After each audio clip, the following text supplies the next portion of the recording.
walk through the valley of the shadow of death.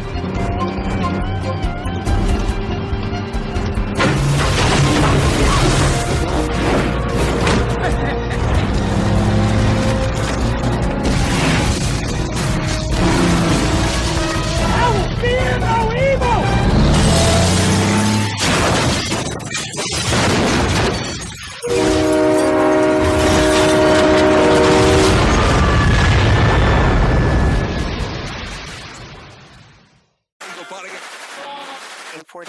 And all that.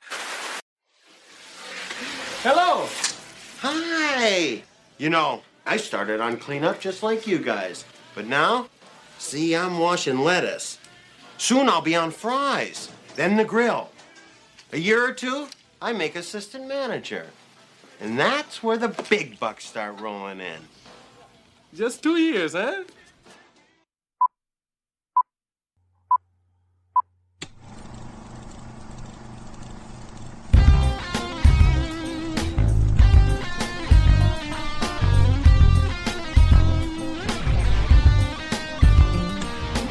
Chris Gauser here with Matt Howell.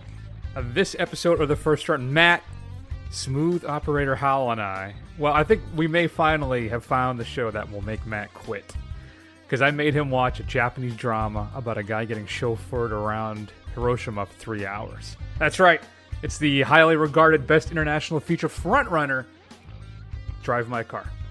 We're also going to spend some time talking about Sundance. Matt and I both watched Duel, the latest film from Riley Stearns, which is a name that I didn't connect with initially, Matt. And we'll talk about that as well. Matt will also share his thoughts on another film that he watched as part of the festival. We'll tell you what's coming up in physical media, featuring your streaming and straight-to-DVD picks of the week. And then finally, I'm going to close out the show with our 5 favorite doppelganger / double, whatever you want to call it, films. Let's start everything off with a clip from Drive My Car. どうした？いや、俺家福さんと一体何の話してんだろうって。元さんはきっと幸せでしたね。家福さんみたいな人が旦那さんで。どうだろう。もしよかったら僕に音さんのことを何か話してくれませんか？音のこと？お二人の馴れ初めとか。どんな風に本を書かれていたのかとか、普段の会話でも何でもいいんです。 Matt, Drive My Car, winner of Best Foreign Language Film at this past year's Golden Globe Awards. Not that that means anything.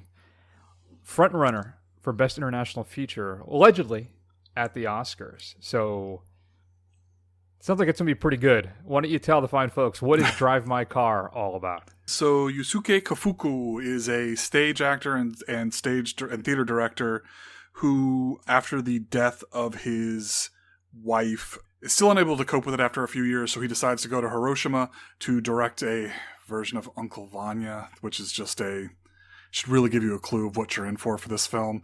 And he gets driven around because actors are not allowed to drive in Hiroshima, and lots of navel gazing ensues. Wow.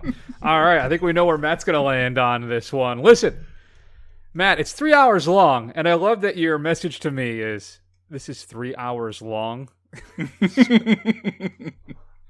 And I'll be honest with you, I think for the casual moviegoer, I think that 3 hour long film may be a bit intimidating, that runtime. Mm-hmm. Now, I don't feel that the film, as some people have written, is ponderous, that it's overly long. Mm-hmm. I think that Hamaguchi does a great job of kind of spacing this thing out. And I found it to be lovely. I found it to be touching. It is long, but it never felt long. You know, as we like to say, deliberately paced. Sure. So it didn't feel overly cumbersome in its length, but it's not an action-packed kind of, hyper drama, melodrama type thing. It's this guy who loses the love of his life, his wife, and him basically dealing with that. In fact, that's what's interesting, I think, about the film is his driver that takes him around. We end up getting at this delicate, kind of nuanced experience about relationships that can develop between two people who are dealing with similar issues, be they tragedy, guilt, loss, and maybe finally acceptance. But what are your thoughts on Drive My Car? So, first, I think we should, hearing you discuss this, I think for one of our top fives, we should do like a top 5 3+ hour film and see where we come down on these things. Just to see where, because I think it's definitely possible to have a longer film that is engaging. I mean, Godfather 1 and 2 are both, pushing the 3-hour mark, and those films are riveting from beginning to end. Yeah. This is, and they're subtle too. This is subtle to a point where it's almost wooden. The main actor, I'm not familiar with him. Hidetoshi Nishijimi? Yes, thank you. I'm not familiar with his work. I guess he has a reputation for being very subdued in his acting and very kind of I would not be featureless. Yeah, featureless, emotionless. And I think that's really kind of off-putting. This is all very wooden to me. And I think the language barrier is kind of heightens that for me, where it's hard to kind of pick up on the inflections necessarily because there may be nuance to the way things are said in Japanese that I may not be picking up as an English-only speaker. Kind of contrast that with last week's film, The Worst Person in the World, which was in a foreign language, but I was able to really connect with those characters. Whereas this, they kind of consciously keep you at arm's length, and it all comes off as very cold to me. I think it definitely looks fantastic. I think there are scenes from this that are, touching, and there are kind of these gut punch pieces to it that are very effective, but I think there's too much around it that is too hard to really fully appreciate, at least for me. I mean, I'm watching this thing and I'm into it. I'm sitting here watching it. And it's 45 minutes before the credits start to come up. I mean, the entire I noted that. all of the preamble stuff. I'm like, oh wait, the movie's now starting? Now the movie's starting? So yeah, I can see what they were going for. I can appreciate what they were doing. If you enjoyed this film, I understand it. I just don't think it's for me. And if I'm being honest, if this and The Worst Person in the World were both nominated for Best Foreign Language Film, I would hands down, check off Worst Person in the World compared to this. So part of me was watching this just like, I know, no, you may not be familiar with this, but Matt is like a Chad. He's maybe even like a Sigma male. And all I could think of is there's a particular couple scenes in this film where Nishijama's character, Suzuki Kafuku, is dealing with the transgressions of his wife, and all I'm thinking is Matt's going like, "Cuck," I'm like, sure. He has, the whole time. But no, it's a very delicate, nuanced film. It really is. I think, Matt, you make an interesting point about inflection and not being as familiar with the native language that they're speaking, that it may add some even more depth to the film that may not come across to the average American viewer, such as ourselves. One of the things I thought was really fascinating is how this adaptation of this play, his version of it. Now, I'm entirely ignorant, Matt, of this play, so I don't know if this is sourced, like this is how it always is done, or this is his spin on it, but it's communicated in 3 different languages all at the same time. One person speaking Japanese, right? One speaking Cantonese, and there's someone speaking sign language. Right. I love that idea because it shows that some themes are universal, and that there is an unspoken connection to each of us, that transcends language. And I think that's the core of the film, is the relationship between Oto and Yusuke is just like that, where their love for each other is at such a deep and understanding level that not so much he forgives her transgressions, right? But he accepts them.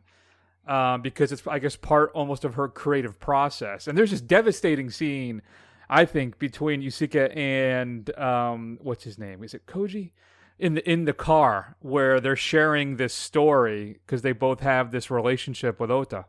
That is just really fascinating. Watching his reaction to being told the second half of a story he didn't even know existed because it's only something she shares in these intimate moments. It was very gripping. It was really fascinating to kind of watch that.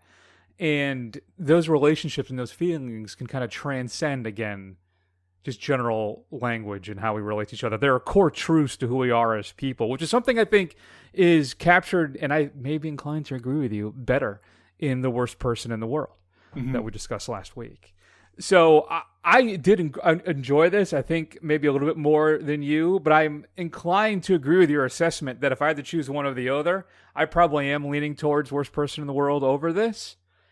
And I will say, too, I have some bias in my foreign films. I think a couple of the Korean films we watched over the last few years, too, like I was waiting for this kind of emotional impact where there would be this eruption of violence that never seems to happen, right? Because he's so subdued. I think maybe I'm programmed after watching, like, Burning, which is a fantastic film about a subtle take on toxic masculinity, and then finally, a Parasite, which was, Best Picture winner the other year.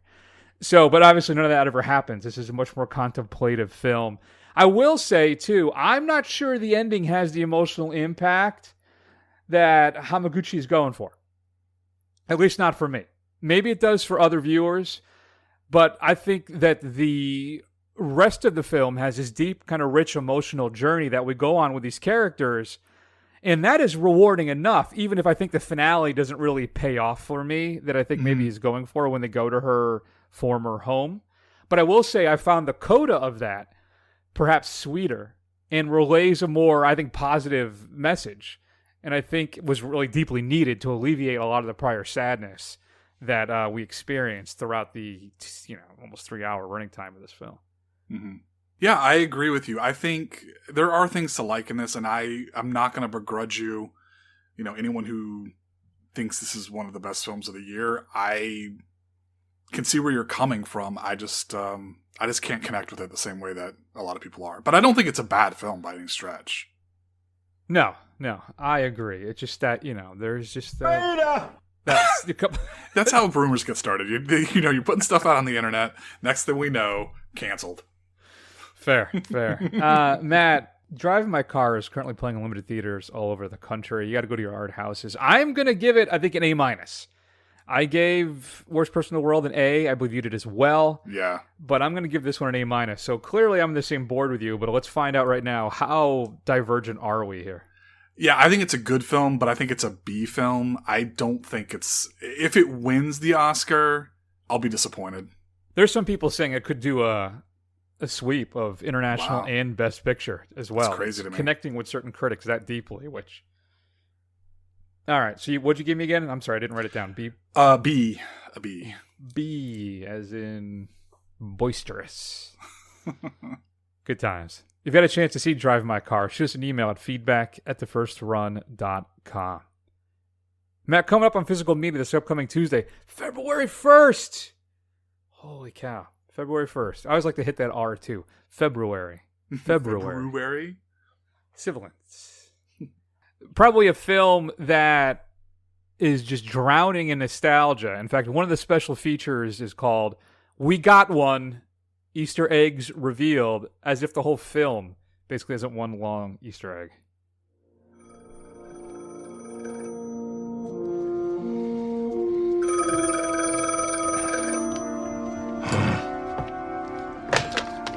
Raise a cult and we're closed. Wait! I only get one phone call. I'm in prison. A slammer, huh? I've been there myself. I'm not a lawyer, but I'm listening. Are you Ray Stearns, the Ghostbuster? And now I'm hanging up. Hang on, please. I'm calling about Egon Spangler.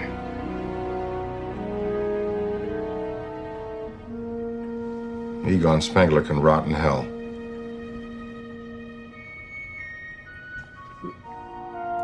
He died last week.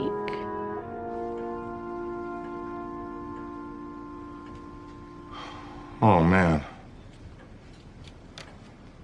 No kidding. Can you imagine if somebody said that to you about your grandfather? Yeah, Rotten hell. don't know, maybe your grandfather was a horrible person. He may very well could have been. Ghostbusters Afterlife, Matt's coming up this upcoming Tuesday, February 1st. And there is an Ultimate Collection trap case where you get all the films in UHD, and it's built like one of the ghost traps, which I think is kind of cool, right? Mm-hmm. Except, listen to this. The 2016 Paul Feig version is digital copy only. It is actually not included in this set. Oh, wow. Crazy. Wonder why. It just really blows my mind that they would not include an actual physical UHD disc of that film. What am I supposed to take from that, right? Is that they're just disavowing it? It's... Wow. Did they run out? Did they run out of them and they didn't want to print more, or did they not have the rights to print them? I don't know. I don't know. If it's just the Ghostbuster fans who were the toxic fandom that was so upset about that film. Maybe they want people to buy the set and they're thinking, you know what? If we throw this in here, there's a good chance this thing doesn't sell. That's crazy to me. There's also a deleted scene and some other making of featurettes included in that one. Matt Clifford, The Big Red Dog. The big screen adaptation is included. It's coming out as well. Oh, one more thing, too, I forgot to mention about Drive My Car that I found hilarious is that it was based on a short story. Oh, well, yeah, by Murakami, yeah. There you go. All right, good times. Clifford, The Big Red Dog. Have you checked that one out with Little First Run? I have not checked that out with Little First Run. All right. Well, she doesn't. She's getting older. She seems to have less interest in some of that stuff. Fair enough. Include some deleted scenes and making of featurettes. Scream Factor is releasing the sequel to Slumber Party Massacre. Includes audio commentary with the director and alternate ending. I want to check this out. This one's actually supposed to be a lot of fun. Slumber Party Massacre, the original, is really kind of a schlocky, fun little horror film as well. And this one is supposed to be kind of right in that similar vein. So hopefully maybe we'll do this for the show at some point. The Spine of Night is being released as well. It's an animated film, Matt. There's a steelbook release included. It features the voices of Richard E. Grant, Lucy Lawless, Patton Oswalt, and Joe Manganiello. It's an ultraviolet epic fantasy set in the land of magic. Follows heroes from different eras and cultures battling against a malevolent force. Mainstream is being released featuring Maya Hawke and Andrew Garfield.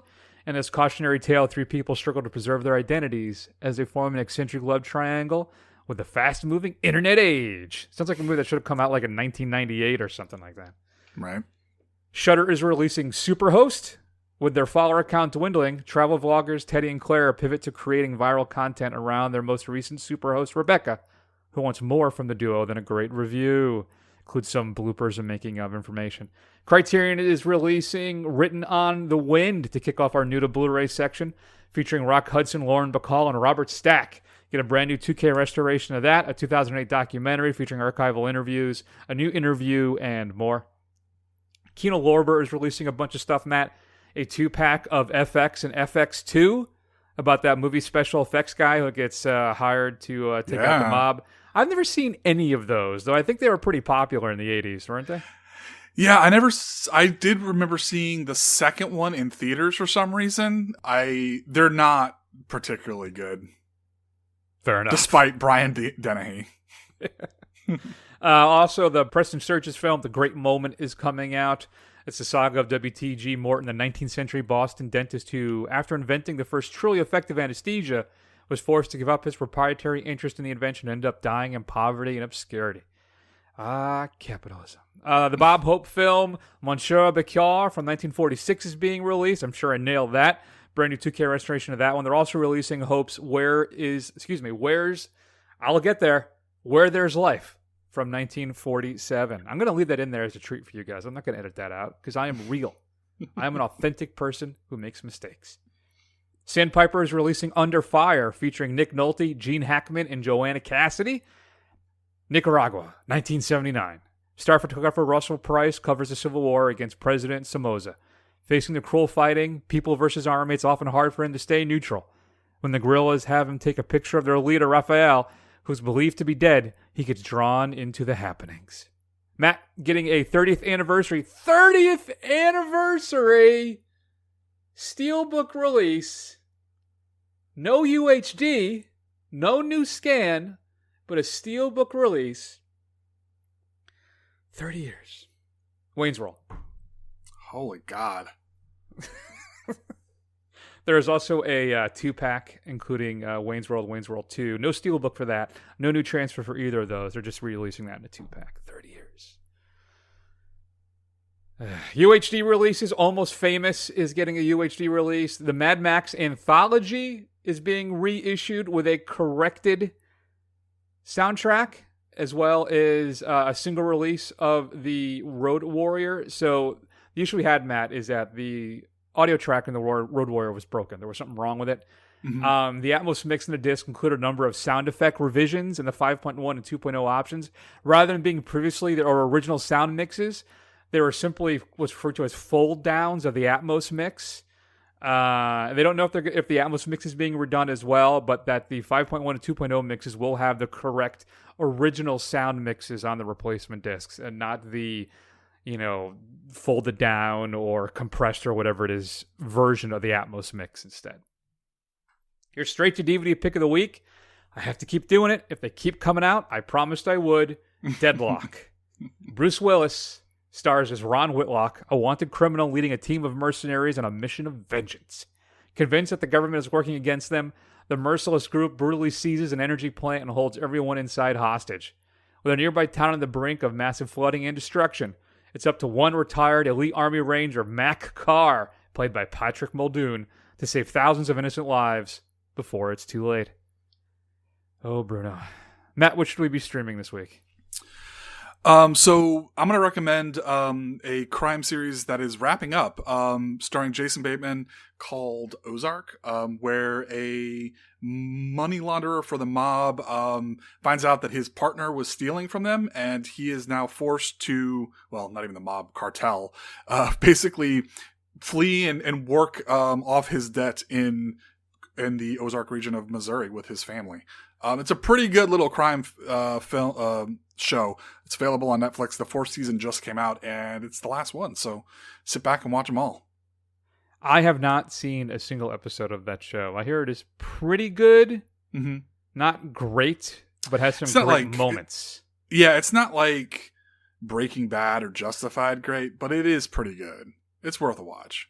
Add it to the list. Hey, did you hear they're bringing back Justified? A little miniseries? I did, yeah. I saw your tweet about that. I'm very excited. I love Justified. As did I. I'm really looking forward to that. All right, folks. Let's keep rolling. We're going to spend a couple minutes to talk about Duel, which is one of the films at Sundance this year. Matt and I both caught up with that. Matt's also going to share his thoughts on... Something in the Dirt. Something in the Earth? In the Dirt. And the Dirt. In the Dirt. Mm-hmm. How about I stop talking over you and actually let you speak? And I will say, since it's Sundance, it's new. There's no clips or trailers out there for me to play for you. But I did grab Karen Gillan talking about it. So enjoy that. I just got to see the film Duel, or Duel, as Americans say, which is a film I made in Finland last year with the director Riley Stearns. And oh my God, it's so good. I'm so happy. I can't wait for you all to see. I can't wait for you all to see this. It's definitely new territory for me as an actress. And I was playing 2 parts as well. Me and my clone. And there's some heavy stuff in there, but there's also a lot of jokes in a very dry Riley Stearns way. And it's just a really cool, original, artistic, funny, weird movie. Yeah. So, Matt, Riley Stearns returns with Duel. Duel is a film about a young woman who finds out she's terminally ill, right? And there's this technology exists, not quite Repet for you 6 Day fans out there. No Arnold references for Matt? No. Fine.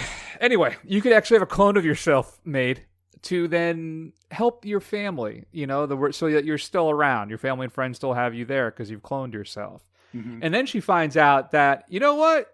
Actually, you're in remission. You're going to make it. And now she has to maybe fight her clone to the death to see who will survive and who will be able to carry on their lives. And that is the basic plot of Duel. So not only is it Duel, D-U-A-L, Matt, mm-hmm. It's D-U-E-L. That's right. It's very clever. Now, I'm watching this thing, Matt, and I'm like, you know what? This has a kind of same feel for me as like this film that I adored a couple years ago. I think it was one of my favorite films of the year. It was in my top 10. The Art of Self-Defense with Jesse Eisenberg. A brilliant, funny, like I laugh out loud. I cried watching that thing from laughter. I love that movie. And I remember saying, man, I can't wait to see what this director does next. So I'm watching this thing and I'm thinking, this has that same kind of vibe to it, right? But it's not as funny as The Art of Self-Defense, but it's similar. And then I'm putting my notes together after I watched the film, doing some research. Sure enough, Riley Stearns, same director, same guy. So here's what he did next. Matt, what are your thoughts on Duel? Have we escalated? Have we gone to the next level here? Or is this thing just kind of not quite come together? Yeah. So part of what makes The Art of Self-Defense so good is that everything is taken incredibly seriously for something that is incredibly stupid. None of that stuff really matters. And that's part of where the comedy comes from. This is deadly serious. And you know, there are literally a fight to the death that is brewing here. It's got a very different set of stakes. So it's much more in the terms of gallows humor than The Art of Self-Defense was. I don't think this is as good as The Art of Self-Defense, but I enjoyed it pretty thoroughly. Some of the kind of choices that Karen Gillan made with the way that she plays her character and her delivery is kind of off-putting sometimes. But like when Aaron Paul does it and comes in, I'm all for it. I think he's hilarious. Yeah. So I think part of the weakness is maybe Karen Gillan. I think the concept is pretty cool. There are some stuff it is pretty good in it. It has some pretty solid jokes. I just don't think it's quite as good as The Art of Self-Defense. No, there is no moment in this film that comes close to the presentation of the outside daily life belts that, as I said, made me cry from laughter. Here's the problem I have, right? The whole thing feels oddly stilted. Everything is slightly off. And Self-Defense was the same. So clearly, I think that's a choice. So we're going for this kind of depressing, flat aesthetic. And it's successful with how it does that. And same with Gillan's performance, I think, is the same way. But it's filled with lots of browns, lots of grays. The whole color palette is very muted. So it's very successful in its presentation. But the issue I have is that I don't know if that translates into compelling viewing. I mean, I understand we're taking some shots at some deep questions here, right? What does it mean to truly be like alive? How will you be remembered? What impact have you made on other people? What have you done with your life, Matt? Do we all just at some point kind of settle and then settle into these grooves and never truly live, right? But the problem is that it doesn't really spend that much time on that. And it's more just moving on to the next half dark joke that doesn't quite seem to land. And it's, except to go, like you said, when Aaron Paul shows up, I think the film really kind of does come more alive in those scenes with the two of them when he's training her. But it just, it never really, it short shrifts those questions. It kind of presents them and then moves on and doesn't spend any time examining, because that's not the movie he's making. Fair. But I think you undercut your film, I think, a little bit that way. And then I'm wondering afterwards, like, is this more of a pandemic allegory? Like, are we so desperate to break out of our current situations and to start anew? Or perhaps it's a literal sci-fi way to deal with the impact of the pandemic? I don't know. It was shot in, what was it, Iceland? No, not Iceland. Norway? Finland. Thank you. Because that was one of the few countries at the time during the pandemic where they could actually film normally, air quotes. And I feel like there was this kind of weird cloud hanging over the entire film where I think there's limitations maybe for what they were able to accomplish because of that. I'm making that up. That's just a pure inference by me. But it just feels slightly, the whole film feels slightly underbaked, I think, in a way. I'm not sure. I don't know. I think there's enough here to enjoy. I didn't hate it. I didn't like it as much as The Art of Self-Defense, though, at all. So I think it's well worth checking out when it comes out. It has been picked up, I think, by RLJE Entertainment, bought the distribution rights. So it looks like it will get a theatrical release like Self-Defense did. So good for that. But it just didn't have the same impact to me as this prior film did. I think it's a step backwards a little bit. Though I still enjoyed it. I feel like Matt, Duel is a B- film for me. Yeah, I'm kind of teetering on the edge. I think I fall into the B range. I enjoyed it a little bit more. I don't think it's of the same caliber, but there are some really solid jokes in here. I think one of my favorites is when she's talking to the lawyer about what she can do now. And he just kind of like flat out says, well, we can't have both of you running around. That would just be ridiculous. And it's like, why would that be ridiculous? I mean, there are twins all the time. So just kind of these kind of bureaucratic digs and stuff, I think are the best part. I think the weakest parts are Karen Gillan when she's kind of on her own, but when she's kind of paired up with some of these absurdist situations, it's a pretty solid film. So I enjoyed it. I think a little bit more than you, but I agree. It does not live up to the promise that I had for Riley Stearns. So hopefully he'll blow us away next time. Yeah, could very well happen. I also enjoyed the conversation she had with the doctor. I've always found those to be pretty enlightening. Yeah, that was pretty funny. Amusing at times as well. So, yeah, there you go, folks. B- and a B. Not too bad for Riley Stearns' latest effort, which is currently, well, I guess you're going to have to wait now. It was part of Sundance, and then it'll likely get a theatrical release maybe at some point later this year. So keep an eye out for it and check it out. Though I would say, I think you're better. You can just rent it. I don't know if you need to run out for that one.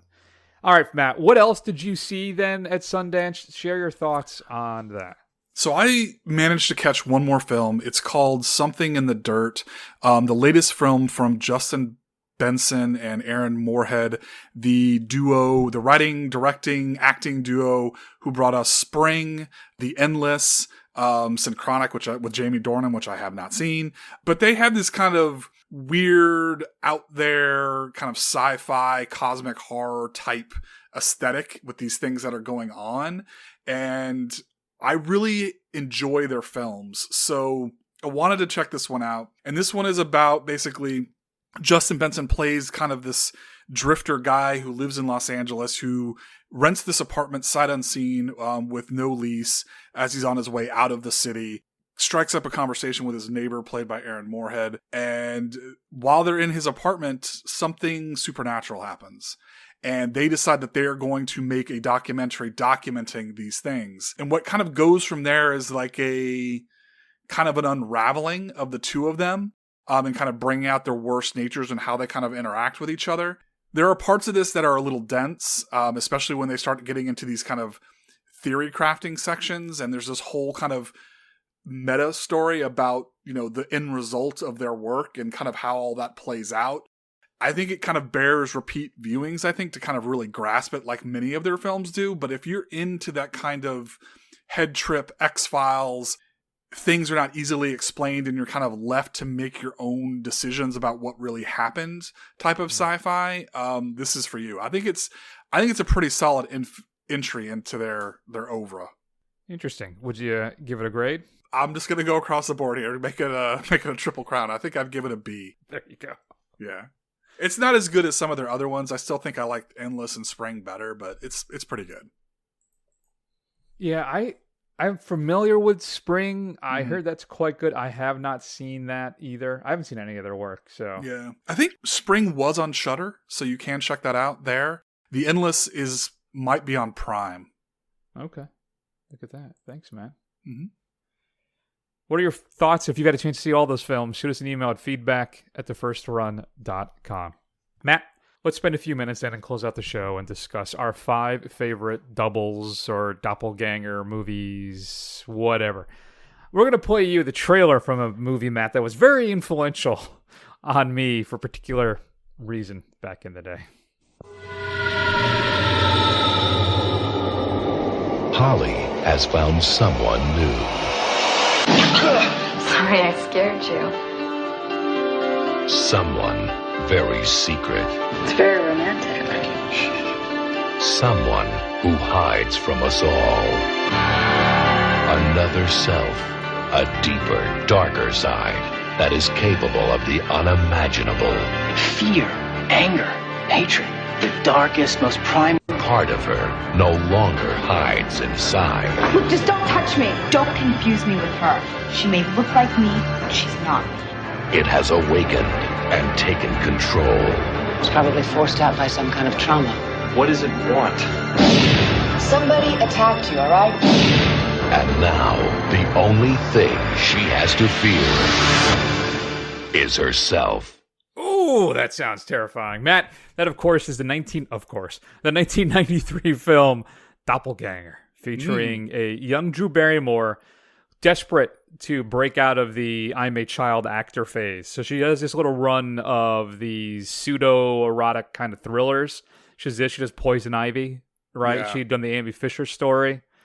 And Doppelganger was particularly impactful to a young Chris Scalzo. Interesting. Learn something new about you every day, Chris. There you go. Not a great film at all. Shocking. I'm shocked. It has a pretty good creature effect in it, but outside of that,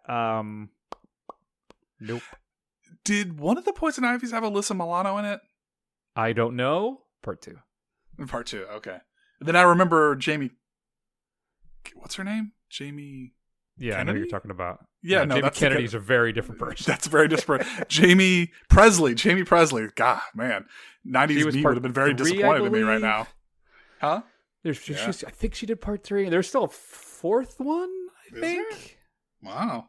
I only saw the first 2. So okay. Well, I mean, Drew Barrymore and Alyssa Milano. You're talking about 12-year-old me's, posters in my room, dream board type stuff. Gotcha. So, all right, Matt, we got 5 films to get through here each. Our favorite doppelganger / double films. Start us off. What do you got? What's number 5?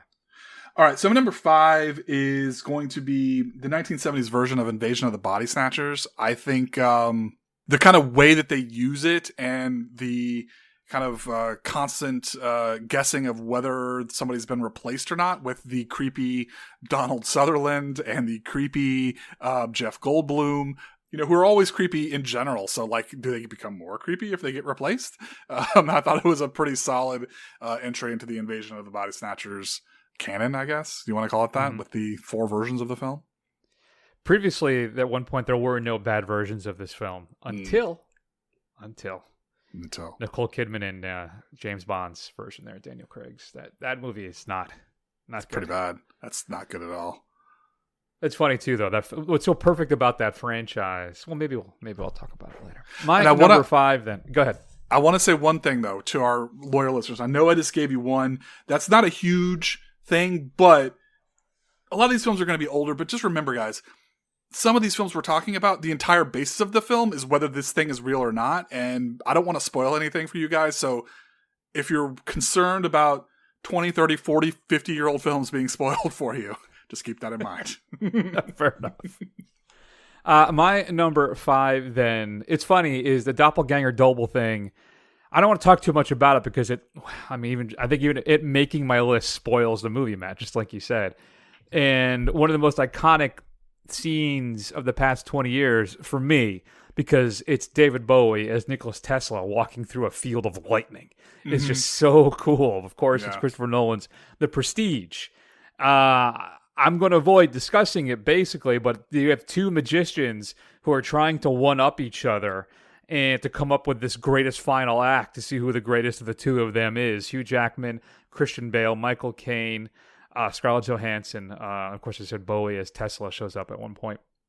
But yeah, the reveal at the end of that film, spoiler, I guess, is really fun and interesting. And then you start going through your head like, oh wait, how did I miss that? What did I miss before? And you want to watch it again. And I recently bought this because I have only owned it on DVD. I bought it on UHD about, 5 months ago finally, because it got down to my $10 price point there or whatever was on sale. So, of course, I haven't watched it yet. But I'm really looking forward to checking it out again, because I probably haven't watched it since I bought the DVD, which would have been, 15 years ago? Longer? Wow. Yeah, I've caught it a couple times since then, yeah. Does it hold up? Because I haven't seen it in a long time. Yeah, well, it holds up so much that it's my number 4. So, it's still a pretty solid film. I remember This is one of those films that's like weirdly, every now and again, you'll get like a competing version of the film that are very similar. So like you get, what is it? Volcano and Dante's Peak kind of thing. Well, this had the kind of, was The Illusionist, starring Edward Norton and Jessica Biel. This is way better. This is a really, really good film, and it holds up pretty well. Yeah, I gotta check that out. Add it to the list. My number 4 then, Matt, is, I guess this counts. And I just recently watched this past year for the first time as part of our special episode with Gomez of Playlist Wars. We went over our 5 favorite Nicolas Cage films and its adaptation from Spike Jonze. I absolutely loved Nick Cage in this film, where he plays his twin brothers, Charlie and Donald Kaufman, as they struggle to adapt this book. And just Cage's performances in this film are just absolutely fantastic. He's riveting to watch as both of these characters. And he invents the two of them to help him write. Well, I guess in the film they're real, right? But it's anyway, it's a bit convoluted, but it's a really fascinating film that I really ended up enjoying after not seeing when it first came out. And so I had to go on my list. It's number 4. Yeah, it was made an honorable mention for me. It is a head trip of a film for sure. It's a dense, not for everybody film. The ending of it is a really just that left turn it takes. It's just bizarre, but good. All right, so my number 3 might be a bit of a cheat, but Chris may disagree with me whether this is really a doppelganger film. But I love it so much. So if I talk about it all the time, and I probably fit it into a conversation once every 5 shows at least. But that's our favorite horror movie of the last 10 years is It Follows, where essentially you have a creature that is quite literally a doppelganger. It can look like anybody, even your mom, which may be very disturbing depending on how it looks when it comes to you. But that film is just, when people say they don't like it, I question their taste and their ability to appreciate things completely. That's not fair, but I do it anyway because it is a masterclass in suspense. It didn't even occur to me to include It Follows would be my number 5 or 4. I think I totally forgot about that film. You're entirely right. To this day, I think I say this every time we talk about it. When I describe the film to people, I get goosebumps. That's how effective it is. Man, I'm very disappointed in myself that I forgot.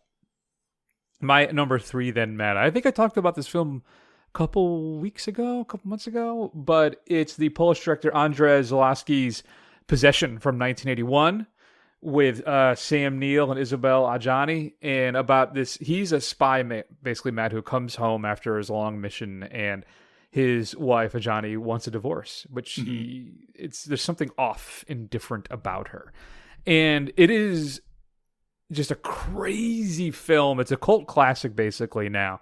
That's because what happened, Zalewski does this weird kind of these sweeping camera angles, Matt. I mean, you think the guys, I think one review I'd read about it once was so funny is that, you can see films that apparently were made by a madman, but not a film that's like mad itself. And this film is just off the rails crazy like the entire time.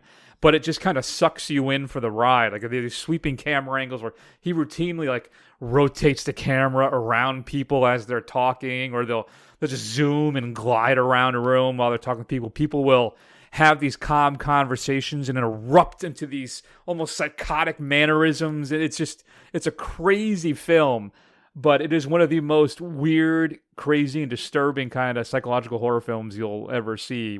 So Possession is my number 3. Okay. I've never seen it, so I guess I'll have to sit around and check it out at some point. Yeah, definitely. Yeah.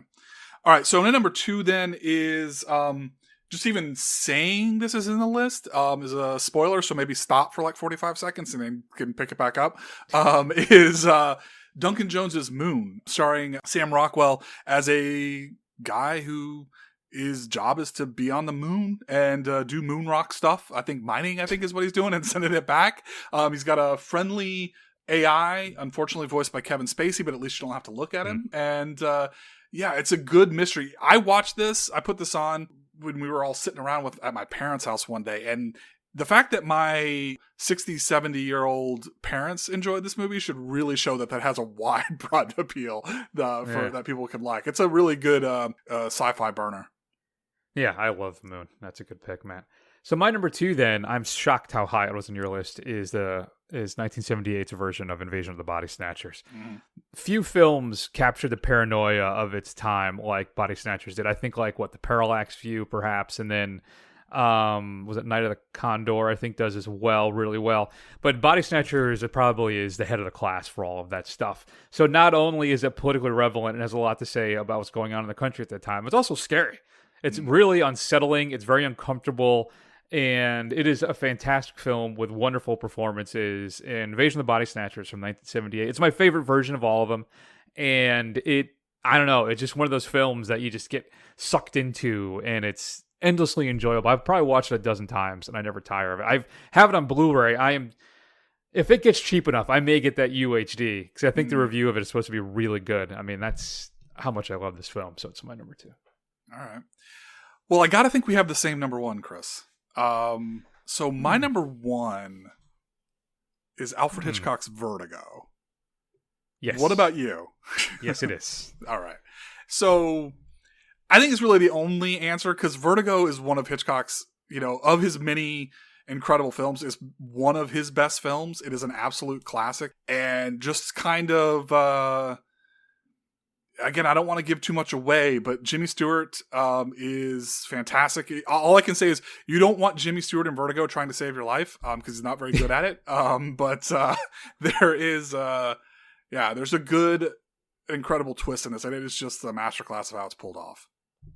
Yeah, so basically, an old college buddy of his hires him to follow his wife, right, who he thinks is having an extramarital affair. But there's something else happening. And a lot of people feel it's Hitchcock's masterpiece. And it is a film misunderstood at the time of its release that has thankfully now gotten the praise that it's due. When I say now, I mean like the last 30 years or so, last 40 years. At the time, people didn't really know what to make of it. And it is a stunning film. I mean, it's beautiful. I think it has one of Bernard Herrmann's best scores he's ever done. I mean, I will listen to that score, just independent, probably 5-6 times a year. I love it so much. But it is really a story about broken people. And Jimmy Stewart, too. You think about what he's doing in this film and how he just becomes obsessed, right? And it's really a kind of a different type of performance from Stewart than you normally see. And he's really game for it, and he's riveting to watch. So, yeah, I really couldn't think of another number 1 except for Vertigo. It is a stunning film. I have not watched my UHD of that. I bought that 4K set that came out because it got down to like $30 for 4 of them. Yeah. So I grabbed it, but I have not yet watched it. I got to pop that on the TV at some point. I do love that film. Vertigo, yeah, number 1. Honorable mentions, Matt. So honorable mentions, Primer or Primer, depending on how you want to talk about it. Screw that guy, though. I think he's finally going to go to jail. Yeah, I know. He's POS Carruth is. Yeah, he is. I mean, it's tough because our number 1, Alfred Hitchcock, was pretty much a POS as well, but was sheltered from the I like to ignore all that stuff. Yeah, I know. See, that's the thing. I mean, I'm just kind of taking it as a film on its own and trying to forget everything behind it. Never Let Me Go, Kagamusha, and stretch here. Fight Club? Is Fight Club?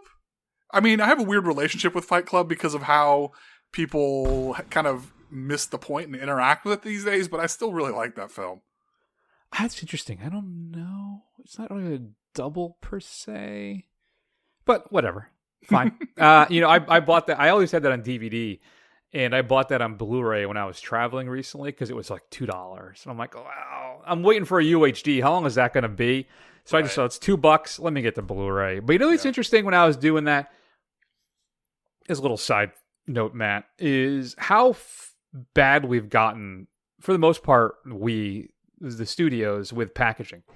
You routinely got really kind of cool, interesting deluxe packaging for DVD releases. Yeah. Like the Memento special edition is awesome. It's like a medical chart with lots of cool stuff in it. The Fight Club box is really nice. The Boogie Nights set. What else? The slasher film where they go to Sleepaway Camp set is really cool. And there's a lot, you don't see that stuff really that much anymore. Maybe some prestige box sets you'll get something, but Your traditional collector's edition Blu-rays, there's no more really cool packaging anymore. I think it's because people are shifting, I guess, mostly to digital, so why spend the money? Right. It just depresses me. So what I do is I put those Blu-rays or 4Ks into the old DVD cases. So my Blu-ray of Fight Club went into that. My Lord of the Rings sets I put in my DVD boxes because they look so cool. The extended edition ones. Yeah, I got rid of mine. I wish I had done that because that's a good idea. I wish I had kept them. Yeah, but I didn't. So plus that's how I maintained all the special features too, which is the hold on to the DVDs. Either way, sidebar, Your Honor. Going back, I would say for honorable mentions for me, stuff you didn't mention: Black Swan. Cronenberg's Dead Ringers, I guess that counts as well. Lost Highway. Dave is a movie I really like. A much different film, but Dave is good. You talked about Moon. Bowfinger, Villeneuve's Enemy. Film we did a couple years ago, Cam, which is an interesting film. Yeah. I enjoy Jordan Peele's Us. And I guess, those are my honorable mentions as well. I guess you could add a Mulholland Drive to that. When you said Lost Highway, that made me think of that as well. Yeah. I wonder if Don't Look Now would be included that as well. The fantastic Donald Sutherland, is it Julie Christie film from the 70s where they lose their daughter and then he thinks he sees his daughter while they're in Europe. That's another one that is a creepy film. Yes, Man, if you haven't seen that one, that is tense. What are your thoughts? Shoot us an email, feedback@thefirstrun.com. What are your favorite doppelganger or doubles, whatever movies? We'd love to hear from you. Matt, next week... Hell if I know. Yeah, I don't know either. There ain't shit coming out. Maybe we will get around to the Tender Bar like we talked about last week, but we realized we had those Sundance tickets we had to slot in. Who knows? We'll figure it out. You'll hear it at the time. In the meantime, check us out on Facebook, Instagram, Twitter, YouTube. Do a search for The First Run. Scroll. Eventually we'll find us. Head on over to Apple Podcasts and give us a review. It'll help other people find this show. Recording tonight, Matt, our final guest episode of Screen Run, where we'll be discussing Alien Covenant. I've gone back and forth. I mentioned it last week, and I was like, now this week, I've been vacillating back and forth on it the whole time. I'm still not sure where I'm going to come down. I probably won't make a final decision until we record later. Until your co-host can sway you? Yeah, could be. Yeah. In the meantime, that's it, folks. Yeah, I guess that's in the meantime. That's going to be it, folks. We're going to go ahead and take an extended break. Take care of yourselves. Get vaccinated. Get that booster. We love you. We will see you soon.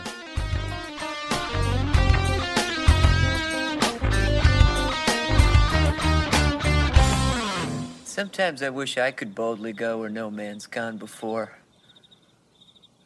But I'll probably stay in Aurora. What are you thinking about? Cassandra. She's a fox. In France, she would be called La Renarde, and she would be hunted with only her cunning to protect her. She's a babe. She's a robo-babe. In Latin, she would be called Babia Majora. If she were a president, she'd be Abraham Lincoln.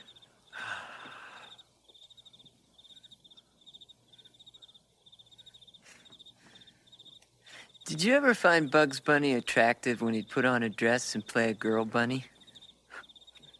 No.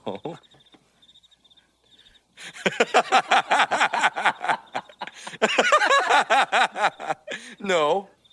Neither did I. I was just asking. Rita!